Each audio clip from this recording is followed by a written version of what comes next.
kamu perlu tampil meyakinkan dan antusias agar calon pembeli percaya atas produk atau jasa yang kamu tawarkan. Halo semuanya, nama saya Michael. Selamat datang di channel saya, Sikutu Buku. Kali ini saya akan bahas buku Way of the Wolf karya Jordan Belfort. Sebelum kita mulai, buat kalian yang mau support channel ini agar terus berkarya, caranya gampang banget. Kalian cukup klik subscribe dan nyalakan loncengnya.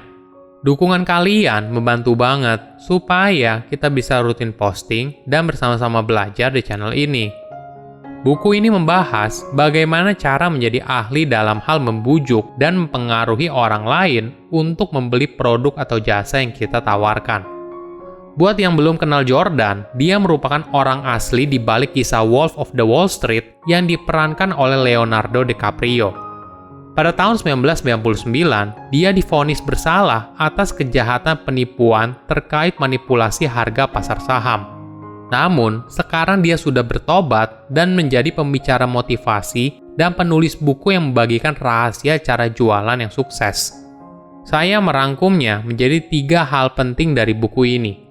Pertama, cara menjual yang benar. Tenaga penjual yang sukses berbeda dengan kebanyakan tenaga penjual.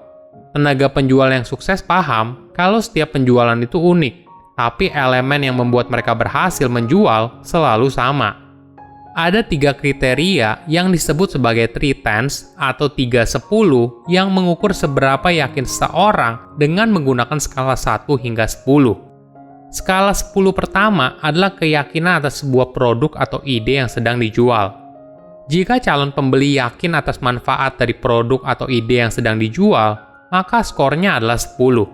Namun, jika mereka tidak menyukainya, maka skornya adalah 1. Kamu bisa memberikan skor 5 apabila mereka masih bimbang. Skala 10 kedua adalah seberapa percaya calon pembeli kepada kamu. Skor 1 berarti tidak percaya sama sekali, dan skor 10 berarti percaya sepenuhnya.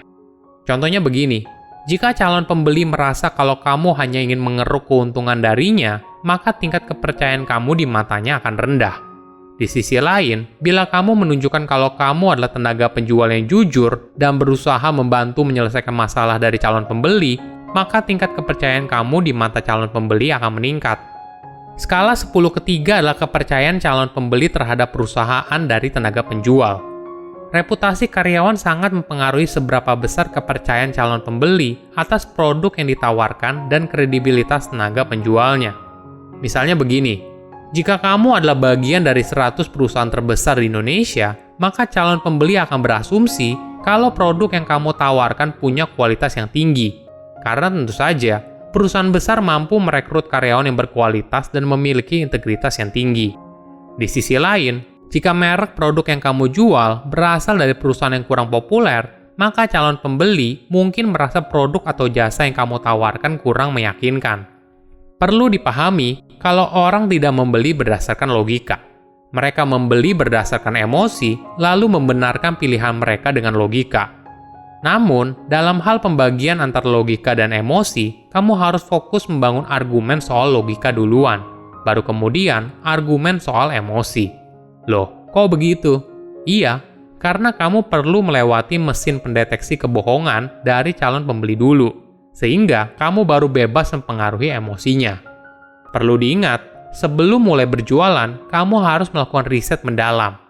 Apakah calon pembeli benar-benar membutuhkan produk atau jasa yang kamu tawarkan atau tidak?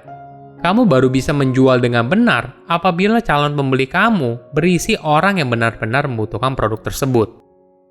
Kedua, membuat calon pembeli yakin. Apa yang harus dilakukan ketika calon pembeli tidak percaya? Biasanya, ketika seorang tidak yakin atas produk atau jasa yang ditawarkan, mereka akan menggunakan taktik untuk menghindari komitmen.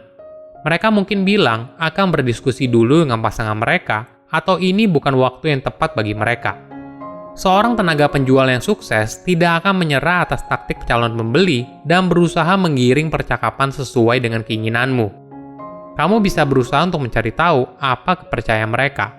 Mungkin saja tipe calon pembeli kamu, tipe orang yang tidak nyaman di telepon. Mereka lebih nyaman bila ketemu langsung. Atau tipe orang yang pada dasarnya tidak percaya dengan tenaga penjual. Cari tahu juga, pengalaman mereka sebelumnya dengan produk sejenis. Apakah mereka sudah pernah menggunakannya atau belum? Apakah pengalaman mereka baik atau buruk? Informasi ini sangat berguna untuk meningkatkan peluang kamu agar calon pembeli semakin yakin atas produk dan dirimu sendiri.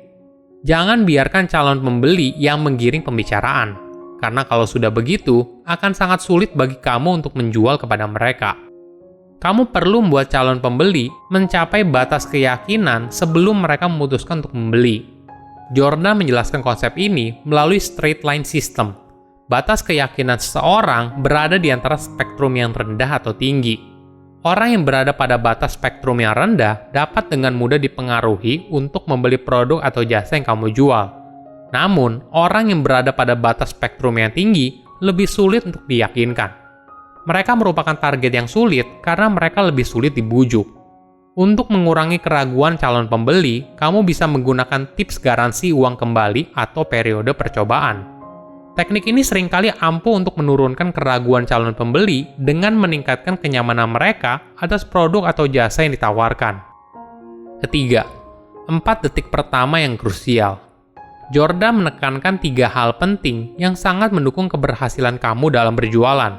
Pertama, kamu harus mampu memberikan informasi soal produk atau jasa yang kamu tawarkan dengan baik. Kedua, kamu harus antusias dalam menyampaikan produk atau jasa yang kamu tawarkan. Ketiga, kamu harus menunjukkan kalau kamu adalah seorang yang ahli. Tanpa rasa antusias dan penampilan kalau kamu adalah seorang yang ahli, calon pembeli tidak akan percaya atas apa yang kamu katakan. Ingat, 4 detik pertama sangat penting dalam sebuah penjualan. Fokusnya bukan pada perkataan, tapi pada intonasi dan gaya bahasa pada 4 detik pertama. Manusia pada dasarnya peka atas isyarat nonverbal yang menunjukkan kepercayaan diri atau ketakutan ketika berkomunikasi satu sama lain. Oleh karena itu, penting untuk menguasai keahlian komunikasi ini agar bisa menjadi tenaga penjual yang sukses. Ada tips yang menarik. Seorang tenaga penjual yang sukses menggunakan beragam teknik suara untuk menjaga minat dari calon pembeli. Mereka menggunakan volume, nada suara, dan kecepatan bicara. Misalnya, merendahkan volume suara lebih efektif daripada menggerakkan tangan secara cepat atau berbicara dengan keras. Sama halnya dengan bahasa tubuh. Kamu harus melakukan berbagai variasi agar calon pembeli merasakan pengalaman yang lebih alami. Teknik bahasa tubuh yang lebih tinggi mencakup bagaimana cara melihat calon konsumen dan mencocokkan gerak tubuh mereka. Kamu juga perlu menyesuaikan nada dan kecepatan gerak dari calon pembeli yang tampaknya sederhana, seperti mengangguk atau memindahkan tumpuan mereka dari satu kaki ke kaki lainnya. Jika dilakukan dengan benar, perilaku ini dapat secara tidak sadar menyebabkan calon pembeli merasa ada hubungan yang positif dengan kamu. Calon pembeli hanya percaya pada tenaga penjual yang terlihat kompeten, antusias, dan memiliki pengetahuan yang luas atas produk atau jasa yang ditawarkan. Silahkan komen di kolom komentar pelajaran apa yang kalian dapat ketika baca buku ini. Selain itu, komen juga mau buku apa lagi yang saya review di video berikutnya. Saya undur diri, jangan lupa subscribe channel YouTube Sikutu Buku. Bye-bye.